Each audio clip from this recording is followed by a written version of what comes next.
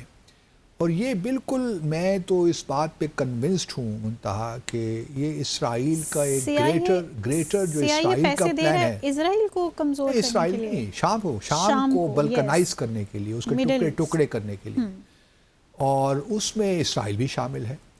اب اسرائیل جو ہے مجھے اس میں شک نہیں ہے کہ گریٹر اسرائیل کا پلان بن رہا ہے، اور یہ بات میں نہیں کہہ رہا بلکہ واضح ہو چکی ہے، اب تو بات واضح ہو چکی ہے. دیکھیے لیبنان کو انہوں نے ویک کر دیا، اور اگلا نشانہ شاید جارڈن ہو، سیریا بھی ہو گیا، لیبیا بھی ختم ہو گیا، عراق جو ایک قوت ہوا کرتا تھا ایک زمانے میں، کہتے تھے کہ یہ ایٹمی قوت بننے جا رہا ہے، بلکہ اسرائیل نے 1981-82 میں عراق کی جو نیوکلیر ری ایکٹر تھا اس پہ حملہ کر کے اس کو تباہ بھی کر دیا تھا. اسی طرح سیریا کا بھی جو نیوکلیر فیسیلیٹی تھی، ری ایکٹر تھا، پیسفل پرپز اس کے لیے ہی تھا، اس کو بھی 2017 میں ٹارگٹ کر کے اس کو بھی تباہ کر دیا. تو کہنے کا مقصد یہ ہے کہ اسرائیل کا جو گریٹر، ہمیں اسی پرزم سے دیکھنا چاہیے کہ یہ جو اس وقت مشرق وسطیٰ میں چیزیں ہو رہی ہیں، یہ کوئی بڑی مطلب ہمارے لیے یا کسی ترکیے کو لوگ کہہ رہے ہیں ترکیے کو لوگ کہہ رہے ہیں کہ ترکیے کی جیت ہو گئی، ایران کی ناکامی ہو گئی. ٹھیک ہے، ایران کا انفلوئنس جو اس علاقے میں تھا اس کو کافی دھچکا لگا ہے، اس میں کوئی شک نہیں ہے، کیونکہ جہاں حماس بالکل ایک مطلب اس کی اب کیا رہی عسکری حیثیت، دوسری جانب جو ہے حزب اللہ، حسن نصر اللہ کی شہادت کے بعد ہم نے دیکھا کہ بہت سی جو سیکنڈ ٹیئر لیڈرشپ بھی تھی اس کو بھی شہید کر دیا گیا. تو اس طرح ٹھیک ہے، ابھی پوری طرح ختم نہیں کیا گیا اس کو، اور وہ یہ جو سیز فائر ہوا ہے اسرائیل اور حزب اللہ کے درمیان، وہ شاید کچھ روم پرووائڈ کر سکے حزب اللہ کو کہ اپنے آپ کو ری آرگنائز کریں. لیکن بہرحال جو ان کی ایک ملٹری طاقت ری آرگنائز کر بھی لے تو ابھی یہ جو نقشہ بدل چکا ہے میڈل ایسٹ کا، سیریا کا دیکھیں یہاں پہ آتے ہوئے اب پھر اگین ان کو کافی سال لگنے ہیں، بہت سال نہیں بلکہ دہائیاں لگنی ہیں میرے حساب سے، کیونکہ اس وقت دیکھیے ایران بھی بڑی مشکل میں ہے نا. ایران کو اس وقت خدشات جو لاحق ہیں وہ یہ ہیں کہ پریزیڈنٹ ٹرمپ آئیں گے، کیونکہ حزب اللہ تو ان کی پہلی فرسٹ لائنر ڈیفنس تھی. اگر اسرائیل کچھ کرتا ایران کے خلاف تو فوری طور پہ حزب اللہ ری ایکٹ کر لیتا، ایک ڈیٹرنس تھا نا اسرائیل. اب چونکہ حزب اللہ وہاں موجود نہیں ہے تو ایران کی جو فرسٹ لائن آف ڈیفنس ہے ویسٹ ایشیا میں وہ ختم ہو گئی ہے. پھر ہم نے یہ بھی دیکھا پچھلے مہینوں میں کہ کس طرح ایران نے اور اسرائیل نے ایک دوسرے پہ حملے بھی کیے. وہ بھی جو ایک تھا نا کہ ہم ڈائریکٹ ایران اسرائیل پہ براہ راست حملہ نہیں کر سکتا اور اسرائیل ایران پہ براہ راست حملہ نہیں کر سکتا، وہ بھی ختم ہو گئی بات.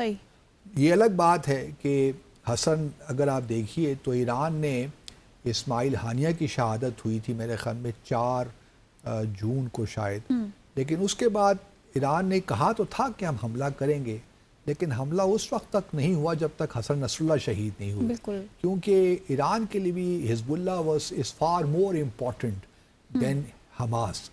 اسی لیے ایران نے حزب اللہ کو مجبور کیا میری نظر میں کہ آپ اسرائیل کے ساتھ ایک لحاظ سے عارضی ہی صحیح لیکن جنگ بندی کا معاہدہ کر لیں تاکہ کچھ اسپیس ایران کو بھی مل جائے، اسپیس ایران کو بھی اپنا ری آرگنائز کرنے کو مل جائے. کیونکہ نئی حکومت ہے، مسعود پزشکیان آئے ہیں، وہ بھی چاہتے ہیں کہ ذرا تھوڑا سا معاملات کو سمجھ لیں. گو کہ فارن پالیسی کے میدان میں تو اصل معاملات کہیں اور طے ہوتے ہیں ایران میں.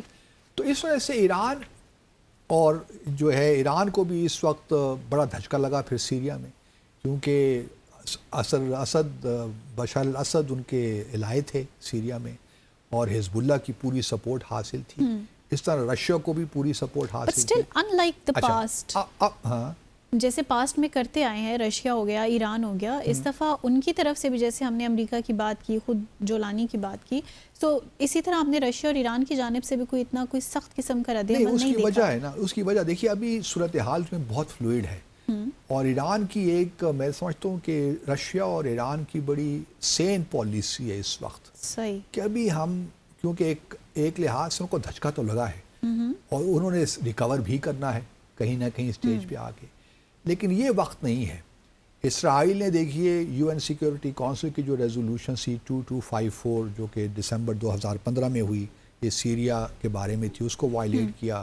پھر اپنا 1974 میں نے پہلے شاید ذکر کیا, اس کو بھی وائلیٹ کیا سیریا کے ساتھ جو ہوا تھا.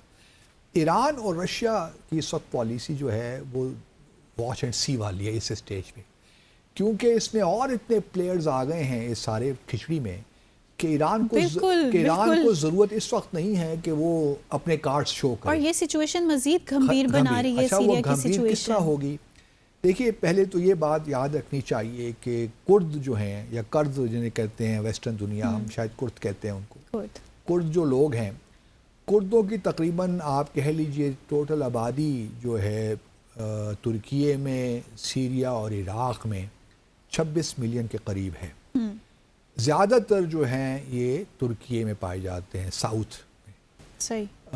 اب یہ پچھلے کئی سالوں سے بلکہ دہائیوں سے کوشش یہ کر رہے ہیں کہ ان کی اپنی ایک الگ ریاست بنے کردوں کی, اور بہت سی تنظیمیں بھی انہوں نے بنا کر رکھی ہوئی ہیں. بلکہ PKK جو کردوں کی اصل تنظیم ہے اس کو ترکیے نے دہشت گرد تنظیم قرار دیا ہوا ہے. اسی طرح میں خبر US نے بھی کر دیا ہے اب اس کو. تو یہ تمام, اور یہی وہ چاہتے ہیں. اچھا, اس وقت جو سیریا میں ہے, سیریا نے ترکیے نے کردوں کی جو یہ ساری ایک ان کی جدوجہد تھی, جب سول وار شروع ہوئی شام میں 2012 میں, تو اس وقت بہت سے مہاجر بھی گئے ترکیے ان کو روکنے کے لیے بھی, اور پھر کردوں کو بھی ایک لحاظ سے ان کی کیپیسٹی کو کم کرنے کے لیے ترکیے نے یہ کیا کہ اس نے ایک تو سیریا کے اندر آ کر بفر زون بنا لیا اسرائیل کی طرح. صحیح. اور اس نے اپنے جو سپورٹرز تھے اس سیریا کے اندر, انہوں نے کچھ پیسے بھی دیے, ترکیے نے کچھ تیار بھی کیے, تو انہوں نے اپنی سیرین نیشنل آرمی بنا دی SNA کے نام سے, کہ جی اصل آرمی تو سیریا کی یہ ہے, حالانکہ سارے جنگجو لوگ تھے. صحیح. اسی طرح امریکہ جو کہ موجود تھا ادھر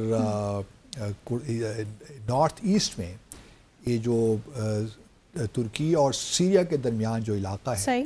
انہوں نے اپنی بنا دی جی ایک فورس, سیکیورٹی ڈیموکریٹک فورسز, سیرین ڈیموکریٹک فورسز. اب یہ آپس میں لڑ رہے ہیں, SNA ترکیے کی اور SDF جس کو سپورٹ کر رہا ہے امریکہ بادشاہ. اب اور یہ دونوں نیٹو کے ممبر بھی ہیں.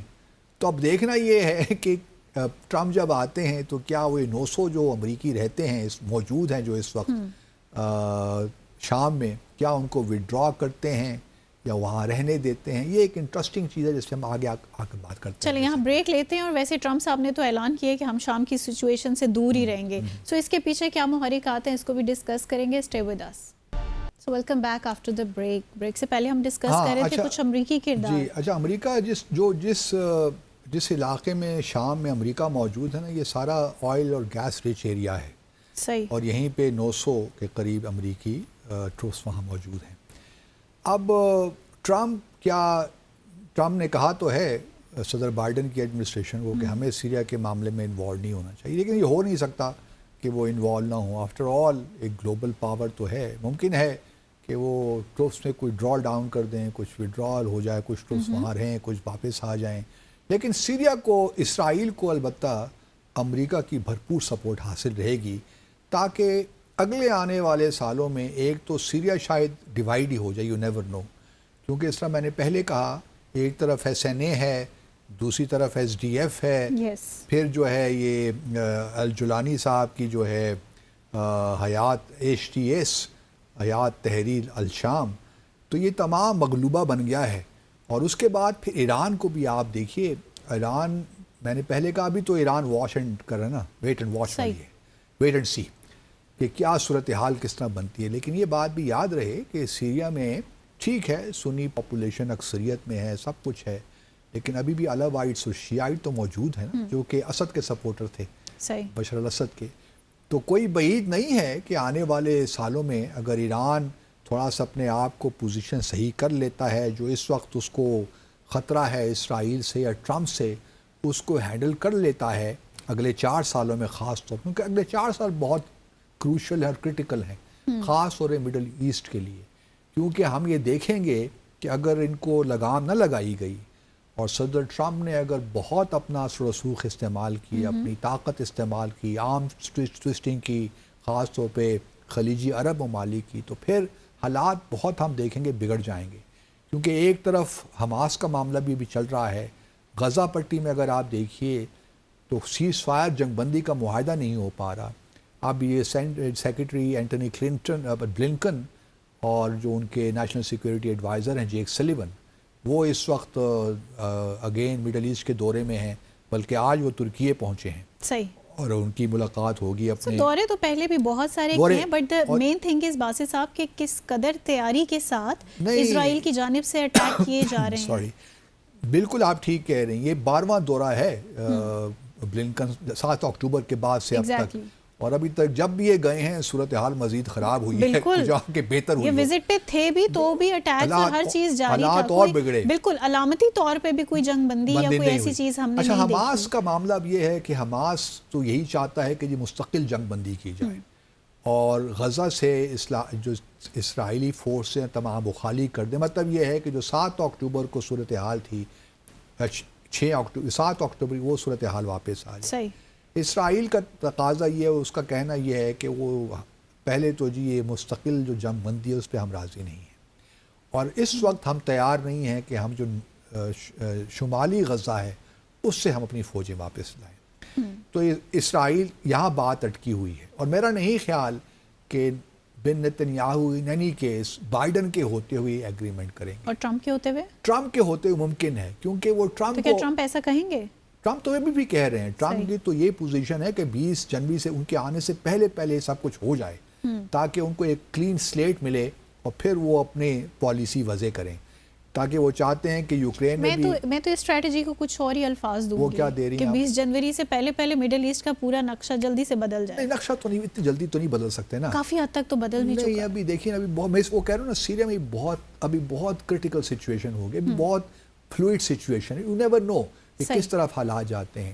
تو ان کی خواہش تو یہی ہے، لیکن یہ ہونا نہیں ہے. میرا اپنا خیال یہ ہے کہ اگر بن نتنیاہو نے ایٹ آل حماس کے ساتھ کوئی ٹیمپرری بھی کرنا ہے، جو کہ حماس نہیں مان رہا، یا بالآخر شاید مان ہی جائے انڈر پریشر، کیونکہ اس وقت قطر، سعودی عرب اور مصر، کیونکہ ابھی ان کے دوبارہ مذاکرات شروع ہو گئے ہیں مصر میں حماس اور اسرائیل کے درمیان، تو ممکن ہے کہ ٹرمپ کے آتے ہی یہ ایگریمنٹ ہو جائے ایک عارضی قسم کا، جس میں اسرائیل یہ کچھ کہے کہ جی مہینے 2 مہینے، اسرائیل انہوں نے حزب اللہ کے ساتھ کیا ہے کہ ہم سیز فائر کرتے ہیں. مین وائل جو جتنے بھی یرغمالی ہیں حماس کے پاس، ایک اور معاملہ یہ بھی ہے کہ ان یرغمالیوں کے بدلے میں اسرائیل کتنے فلسطینی جنگی قیدی یا قیدی واپس کرے گا. اس پہ اسرائیل کی پوزیشن ہے کہ وہ بہت زیادہ نہیں کرے گا. حماس شاید تقاضا کر رہا ہے 5 سے 10 ہزار قیدی جو اس وقت اسرائیل کے پاس ہے، ان کی واپسی کا تقاضا کر رہا ہے. تو یہاں پہ بات آ کر رکی ہوئی. اب دیکھنا یہ ہے کہ آیا یہ معاہدہ حماس اور اسرائیل کا ٹرمپ کے آنے سے پہلے ہوتا ہے یا ٹرمپ کے آنے کے فوری بعد ہوتا ہے. میرا اپنا رجحان یہی ہے یا گمان یہی ہے کہ ٹرمپ جو ہی آئیں گے تو یہ معاہدہ ہوگا، کہ اس کے 1-2 دن کے بعد، 3-4 دن کے بعد، تاکہ ٹرمپ اس کا کریڈٹ لے سکیں کہ ان کے آنے سے سب کچھ ہوا ہے. بالکل ان کا مزاج بھی کچھ ایسا ہے. اور کیا سیریا میں بھی جو ٹروپس ہیں وہ سارے کے سارے واپس بلا لیں؟ میں نے پہلے کہا کہ مجھے لگتا نہیں ہے، دیکھیے کہ سیریا سے سارے ٹروپ واپس آ جائیں گے، کیونکہ اگر ایک لانگ گریٹر اسرائیل کا پلان اگر یہ ہے کہ ہم نے سیریا کو بالکنائز کرنا ہے. دیکھیں نا، لیبیا میں بھی حالات ابھی تک وہاں سیول وار چل رہی ہے. معمر القذافی تو چلے گئے نا، لیکن ابھی تک، اور عراق میں بھی صورتحال اس طرح اسٹیبلائز نہیں ہوئی جو ہونی چاہیے تھی. وہاں بھی کرد بڑے ایکٹیو ہیں، اور وہاں بھی ایک لحاظ سے پریزنس تو کہیں نہ کہیں ISIL کی ہمیں لگتی ہے، ISIS کی، داعش وغیرہ کی. تو یہاں بھی اب یہی حالات بنانے چاہتے ہیں. ابھی تو دیکھیے سیریا کے لوگ بہت خوش ہیں، لگتا یہی ہے، جو ہمیں ویسٹرن میڈیا پہ جو ہمیں چیزیں نظر آ رہی ہیں اسے تو یہی لگتا ہے. لیکن اندر کیا کہانی ہے nobody knows، کیونکہ ابھی بھی یہ خطرات تو لوگوں کو باقی ہے نا، کہ یہ جو داعش اور کیونکہ یہ جو الجولانی ہیں یہ پہلے انہی کا حصہ تھے نا. اس سے پھر انہوں نے بنائی نصرہ فرنٹ بنائی، پھر نصرہ فرنٹ سے اب یہ HTS بنا لی. تو ان کا بھی کوئی پتہ تو نہیں ہے نا کہ کیا چاہتے ہیں. مجھے یہ لگتا ہے کہ یہ ان کو امریکہ کی مدد بھی حاصل ہے، مجھے کہنا تو نہیں چاہیے، لیکن جو کہ یہ اسرائیل کو کرٹیسائز نہیں کر رہے، اس کو کھلی چھٹی دے رکھی ہے. ابھی تک اسرائیل پہ کوئی انہوں نے میزائل نہیں داغے، کوئی راکٹ نہیں پھینکا. جو کام کر رہے ہیں بس وہ شام کے اندر ہی ہو رہا ہے وہیں پہ، اور کوئی انہوں نے کنسرن بھی شو نہیں کیا. حالانکہ یونائیٹڈ نیشن سیکورٹی کونسل نے اجلاس ہی بلایا اس پہ، لیکن اسرائیل کی جو شام کی جو انٹرم گورنمنٹ ہے اس سے ہم نے ایک لفظ نہیں سنا اسرائیل کے خلاف. تو مجھے اس سے لگتا ہے کہ شاید وہ بھی یہی چاہتے ہیں کہ بس اب یہ شام کے جو ہیں الگ الگ ٹکڑے ہو جائیں. وہ کہ انہوں نے وہ جھنڈا بھی اپنا تبدیل کر دیا. پہلے جھنڈے میں سرخ رنگ تھا، وہ سوویت انقلاب کی زمانہ وہ ایک اسی علامت تھی. اب انہوں نے اپنے جھنڈے میں گرین کلر لے آئے اور 3 تارے لے آئے، اور وہ 3 تارے شام کے 3 ریجنز کو ریفلیکٹ کرتے ہیں، ڈپکٹ کرتے ہیں. تو الیپو، ڈماسکس اور نیچے ایک اور ایریا، مجھے اس کا نام بھول گیا. تو وہ کہنے کا مقصد یہ ہے کہ یہ علامتی چیزیں ہیں. یہ علامتی چیزیں ہیں. مجھے تو ابھی تک یہ ڈائجسٹ میں نے پہلے کہا نہیں ہو پا رہا کہ کس طرح ابھی تک الجولانی کی جو حکومت ہے یا جو انٹرم پرائم منسٹر ہیں محمد البشیر، وہ خاموش بیٹھے ہیں. اسرائیل کو ابھی تک کنڈیم ہی انہوں نے نہیں کیا. تو یہ ان جو ہے نا خدشات کو جنم دیتے ہیں یا تحفظات ان کی نئی حکومت کے بارے میں. لیکن سیریا اگر کردوں کی ریاست الگ بن جاتی ہے تو یہ ایک ترکی اور یو ایس کے درمیان ایک بہت بڑا بننے والا ہے معاملہ. اسی لیے میں کہتا ہوں نا کہ اگلا، یہ تو ہمیں پتہ ہے کہ اگلا ان کا نشانہ جو ہے اسرائیل کا اور امریکہ کا وہ ہیں اپنا ایران. اور پھر بن نتنیاہو کی اگر ہمیں سنا دیں آپ، وہ چھوٹی سی ایک کلپ ہے، شارٹ ہے، اگر سنا سکتے ہیں پروڈیوسر صاحب. اب یہی جو معاملہ ہے نا، اسی کو کرنے کے لیے میں نے ایک پروپوزل دی تھی، کریسنٹ سیکیورٹی انیشیٹو. میں سمجھتا ہوں کہ آج وہ اسلامی دنیا کی ناگزیر ضرورت ہے اور پاکستان کو اس میں لیڈ لینی چاہیے. بنگلہ دیش، پاکستان اور ترکیے سے ہی شروع کر دیں، ایران کو شامل کر دیں، لیکن اس کو شروع کر دیں بس. بالکل کنسیڈریشن ہونی چاہیے، اور تاکہ یہ آرٹیکل نیٹو والا جو ہے نا، آرٹیکل 5، اس قسم کی چیز ہم کوئی بنا سکیں کہ ایک مسلمان دنیا پہ جو حملہ ہوگا اس کو دوسرے مسلمانوں والے پہ حملہ سمجھا جائے گا. تو یہ بات کریسنٹ سیکیورٹی انیشیٹو بہت سٹرینتھ چاہیے، بہت لمبا پروسیس ہے، لیکن آغاز تو کہیں شروع کریں نا. لیکن یٹ کنسیڈریشن کی اشد پہلا اسٹیپ تو لینا، پھر منزل خود بخود مل جاتی ہے. چھوٹا سا بریک لیتے ہیں، بریک کے بعد واپس آتے ہیں اور شامل کریں گے دیگر موضوعات کو. Welcome back after the break. Break سے پہلے کافی حساس اور کچھ تھوڑا بہت غمگین موضوعات کو بھی ہم نے پروگرام کا حصہ بنایا ہوا تھا. اب بازی صاحب کے پاس کچھ خوشخبری ہے پاکستان کے لیے بنگلہ دیش کی جانب سے، تو کچھ یہ اس کے بارے میں بھی اندر کی بات نہیں. بنگلہ دیش دیکھیے بڑا زبردست، حالانکہ انٹرم گورنمنٹ ہے اور بہت سے لوگوں کو بہت سے تحفظات تھے اس حکومت کے بارے میں کہ کس طرح یہ انقلاب آیا، لیکن میں سمجھتا ہوں کہ زبردست کنڈکٹ کر رہے ہیں اپنے آپ کو. پروفیسر یونس صاحب جو آپ کہہ لیے پرائم منسٹر ہیں، انٹرم پرائم منسٹر ہیں، کیونکہ ابھی تک ہمیں معلوم نہیں ہے کہ الیکشنز کب ہوں گے، کیا ہوگا. ایگزیکٹلی میرا اگلا سوال یہی تھا کہ بہت زیادہ ٹائم لے رہے ہیں. جب تک وہ کہتے ہیں کانسٹیٹیوشن ریفارمز ہم نہیں کریں گے، الیکٹرل ریفارمز نہیں کریں گے، ابھی معلوم نہیں ہے. پر وہ بہتر جانتے ہیں ان کا انٹرنل معاملہ، ہم اس کے بارے میں کچھ نہیں کہہ سکتے. لیکن جو کچھ بھی ٹیک اپ کیا ہوا ہے بہت اچھے سے ڈیلیور کر رہے ہیں، بہت اچھے طریقے سے کر رہے ہیں. ابھی دیکھیے نا، بنگلہ دیش کے اپنے بھارت کے فارن سیکرٹری آئے ہوئے تھے 9 دسمبر کو ڈھاکہ، تو وہاں بڑی اچھی ان کی ٹاکس ہوئیں، جہاں اپنے بھارت کے فارن سیکرٹری وکرم مسری نے کہا کہ جی ہمیں وہی پرانا راگ جو الاپتے ہیں کہ جی Hindu minorities and so on and so forth, اس کے بارے میں انہوں نے کنسرنز ریز کیے.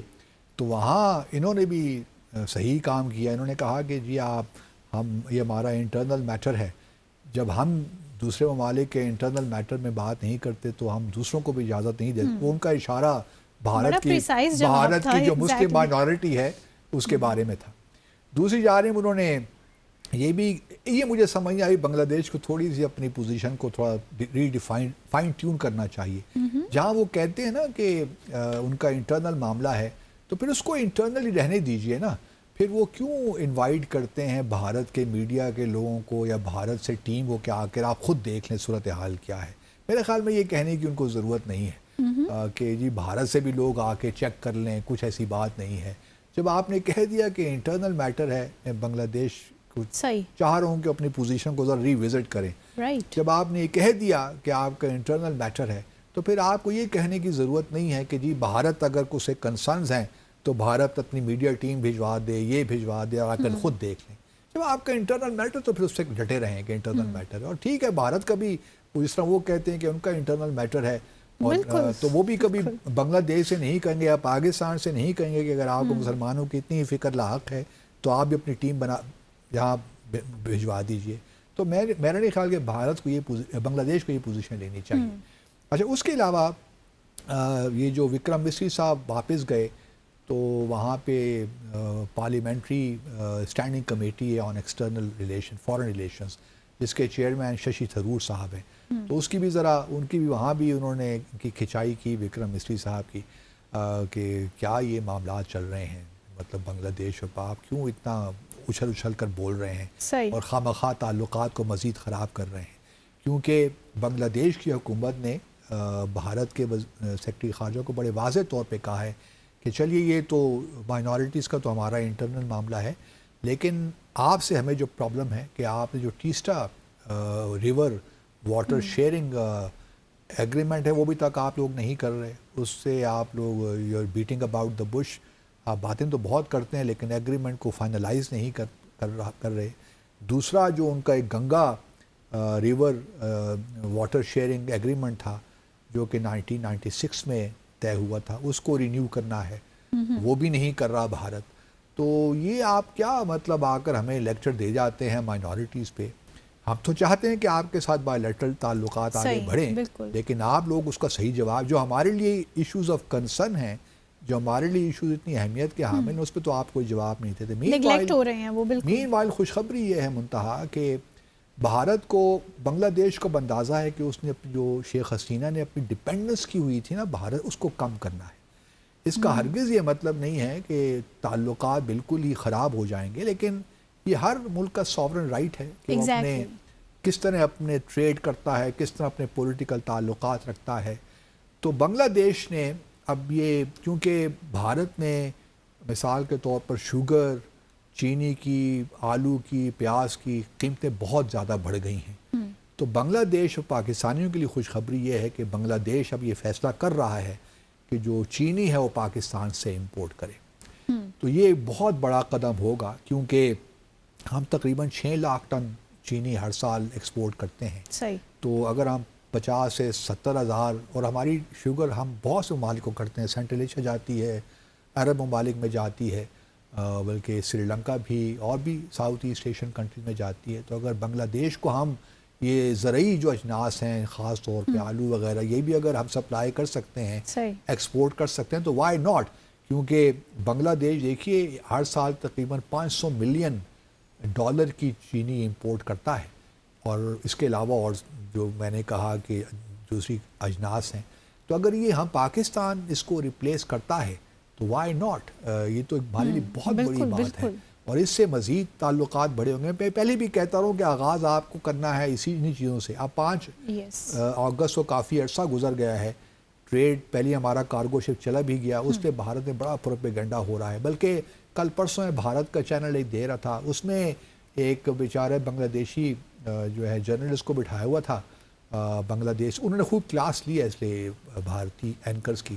انہوں نے کہا کہ جی یہ کیا ہے کہ آپ پاکستان سے تعلقات بحال کر رہے ہیں جنہوں نے آپ کے 3 ملین لوگوں کو مار دیا، جینوسائیڈ کیا بنگالیوں کا، 1 ملین مبینہ جو وہ الزامات لگاتے رہتے ہیں خواتین کا ریپ کر دیا، اور ہم نے آپ کی آزادی میں آپ کا ساتھ دیا، تو آپ پاکستان کی طرف دوبارہ دیکھ رہے ہیں. تو اس نے کہا کہ جو ماضی کی باتیں ہیں بنگلہ دیش، اب ہمارا ایک نیا دور شروع ہو گیا ہے، ہم ماضی کی تلخیوں کو بلا کر آگے بڑھنا چاہتے ہیں. آزاد کراتے کراتے پورا ہائی جیک ہی کر لیا آپ نے. تو مطلب وہ اب یہی ہے معاملہ کہ وہ اس سے نکلنا چاہتے ہیں. ان کی کوشش یہی ہے کہ اپنے تعلقات کو چین کے ساتھ بھی آگے بڑھنا چاہتے ہیں، بھارت کے ساتھ بھی بڑھنا چاہتے ہیں، لیکن بھارت کے ساتھ آبویسلی ان کا ٹیریٹوریل ڈسپیوٹس بھی ہیں، واٹر ڈسپیوٹس بھی ہیں، اور وقت لگے گا. کیونکہ پھر بھارت کا معاملہ یہ کہ وہ ہوبرسٹک ہے، ایروگینٹ پاور ہے.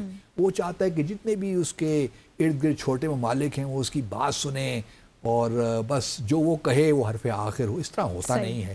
بنگلہ دیش میں نے پہلے کہا کہ بڑی غیرت مند قوم ہے، اور اس طرح ہوگا نہیں کہ بس جو بھارت نے کہہ دیا. تو مجھے اس بات کی بڑی خوشی ہے کہ بنگلہ دیش صحیح فیصلے کر رہا ہے، اور آہستہ آہستہ آگے بڑھ رہا ہے. ہماری دعا یہی ہے کہ جو بھی الیکٹرل ریفارمز ہوں وہ جلد سے جلد ہو جائیں تاکہ الیکشنز ہوں اور ایک 5 سال کی نئی حکومت الیکٹ ہو کے آئے. اسٹیبلٹی آئے. ہماری تو خواہش یہی ہے. ہماری تو خواہش یہی ہے. اور پھر جو ہمارے فلائٹ کانٹیکٹس ہیں, پیپل ٹو پیپل کانٹیکٹس ہیں, ایئر کانٹیکٹس ہیں, جو وہ سارے ہونے چاہیے. اور پھر ایک اور بڑی انٹرسٹنگ بات اس وزٹ میں ہوئی جو سیکرٹری خارجہ ہیں, کیونکہ ڈاکٹر یونس سے ان کی ملاقات ہوئی, وکرم مسری صاحب کی, تو ڈاکٹر یونس صاحب نے کہا کہ سارک کو بحال کیوں نہیں کرتے آپ, سارک پہ خواہ آپ نے کیا یہ روڑے اڑکائے ہوئے ہیں, آپ باتیں کرتے ہیں ریجنل انٹیگریشن کی اور سارک کی آپ سمٹ نہیں ہونے دے رہے. تو یہ بھی ایک معاملہ ہے. اور دوسری طرف ایک سب ریجنل کوئی انیشیٹوز ہیں جس میں بمسٹیک ہے, BBIN ہے, اس پہ آبویسلی بنگلہ دیش یا پھر ایک سیکیورٹی کنکلیو ہے, تو اس میں بنگلہ دیش بھی ممبر ہے. اب بنگلہ دیش اور اگر بھارت کے تعلقات میں کشیدگی ہے تو پھر یہ انیشیٹوز بھی کس طرح ہوں گے, آئی ڈو ناٹ نو, آگے چل سکتے ہیں بھی.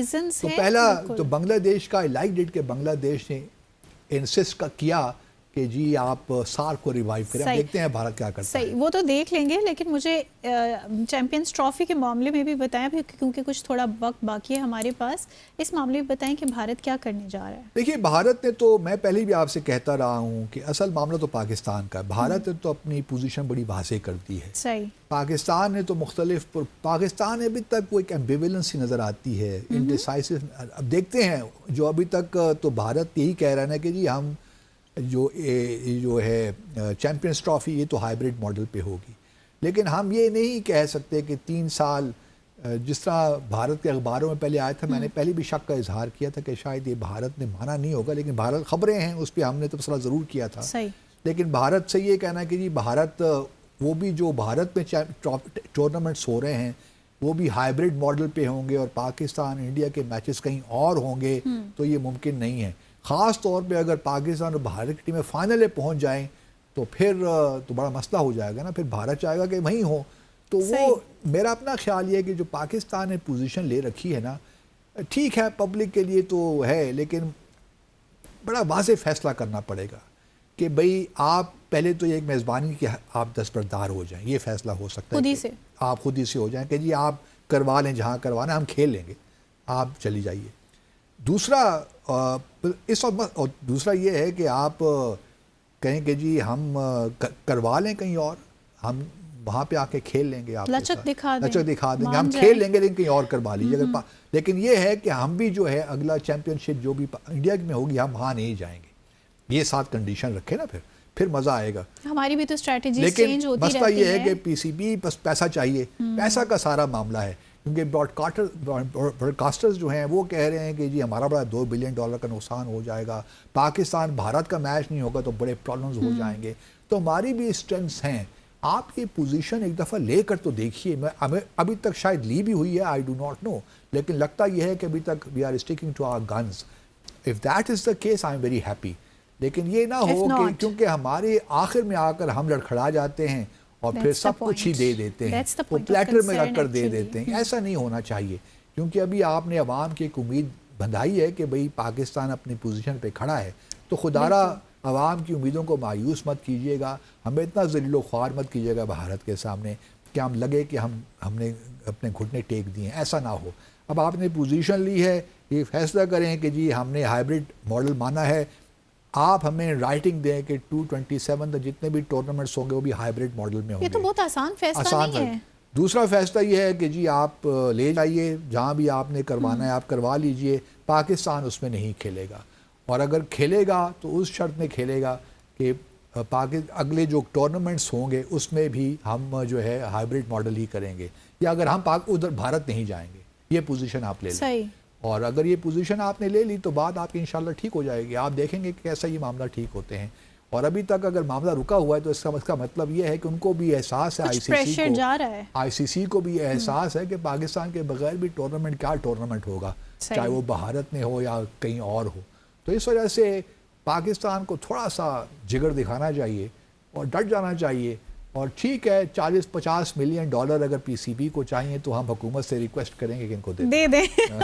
ٹھیک ہے, ونڈرفل سجیشن. سو اسی کے ساتھ آج کے ڈیسائفر کا یہاں اختتام ہوا چاہتا ہے. خوش رہیے, خوشیاں بانٹتے رہیے. منتہا حسن کو اجازت دیجیے. خدا حافظ.